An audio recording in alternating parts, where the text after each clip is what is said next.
Hello बच्चों, आप लोग कैसे हो? होप आप लोग अच्छा होंगे और अपने समर वेकेशन का एंजॉय कर रहे होंगे।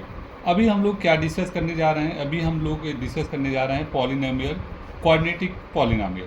क्वाड्रेटिक पॉलिनोमियल में हम a x square b x plus c equal to zero where a not equal to zero. तो इसमें हम लोग को ऑलरेडी पहले हम डिस्कस कर चुके हैं कि क्वाड्रेटिक पॉलिनोमियल में जीरोज, नंबर ऑफ जीरो कितने होते हैं? दो होते हैं।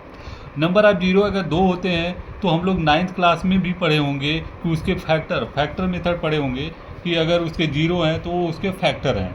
तो अगर सपोज हम उसको ले रहे हैं कि एक अल्फ़ा है दूसरा बीटा है, तो उसका फैक्टर क्या हो गया? पी एक्स इक्वल टू क्या हो जाएगा? X minus alpha into x minus beta. तो ये दोनों इसके क्या हो गए? फैक्टर होंगे। और क्वाड्रेटिक पॉलिनोमियल में ओनली टू जीरोज होंगे और जितने जीरोज होंगे उतने ही उसके फैक्टर होंगे।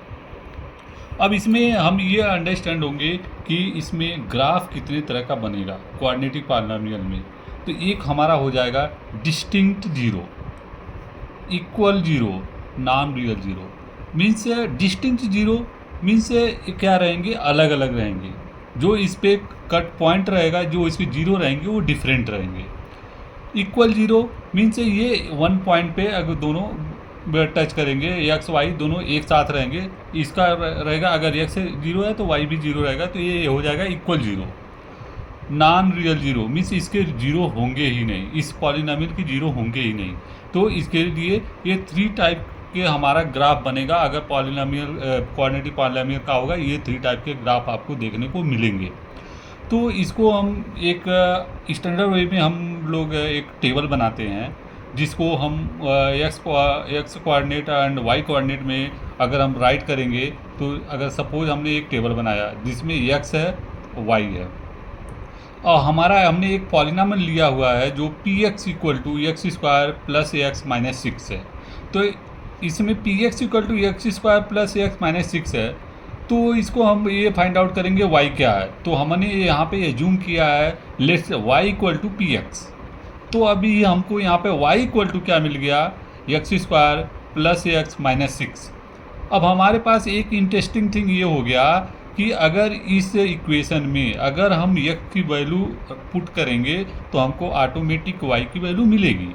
तो उसी को हम इस टेबल में पुट करेंगे। सपोज हमने एक वैल्यू पुट किया, स्टार्टिंग आप लोग कहीं से भी कर सकते हैं, लेकिन यहाँ पे हमने स्टार्ट किया है एक्स की वैल्यू -4 से। अगर एक्स की वैल्यू -4 अगर इस इक्वेशन में हम रखेंगे तो हम कैलकुलेट करेंगे जो नॉर्मल कैलकुलेशन है उसके अनुसार ये हमारी वैल्यू आएगी 6। इसको आप लोग कैलकुलेट कर सकते हो। उसी तरह मैंने फिर वैल्यू लिया -3, फिर दोबारा लिया और उसके हमको y की वैल्यू 0 मिली। फिर मैंने -2 लिया, y की वैल्यू -4 मिली और y की वैल्यू -1 एक्स की वैल्यू -1 लिया, फिर हमको y की वैल्यू ये मिली।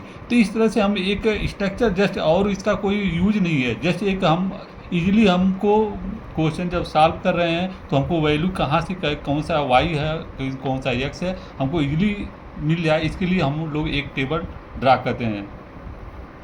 अब इसको हमारी सारी वैल्यू मिल गई तो हमको अब इसको क्या करना रहेगा? एक एक्स वाई, ये y हो गया, ये हमारा x हो गया। इसमें ग्राफ में आपको ग्राफ x और y एक्सिस में सभी की वैल्यू दिए रहते हैं, तो हमको जस्ट इसको हमको ग्राफ पे वो प्लाट करना रहता है। अब प्लाट करने के लिए हम लोग नेक्स्ट वीडियो में देखेंगे। फर्स्ट इतना हम लोग अंडरस्टैंड हो गए कि अगर हमारे पास इक्वेशन है, अगर x की वैल्यू रखेंगे तो हमको y की वैल्यू ऑटोमेटिक मिलती रहेगी और उसको हम ग्राफ पे कैसे प्लाट करेंगे हम नेक्स्ट वीडियो में देखेंगे। Thank you.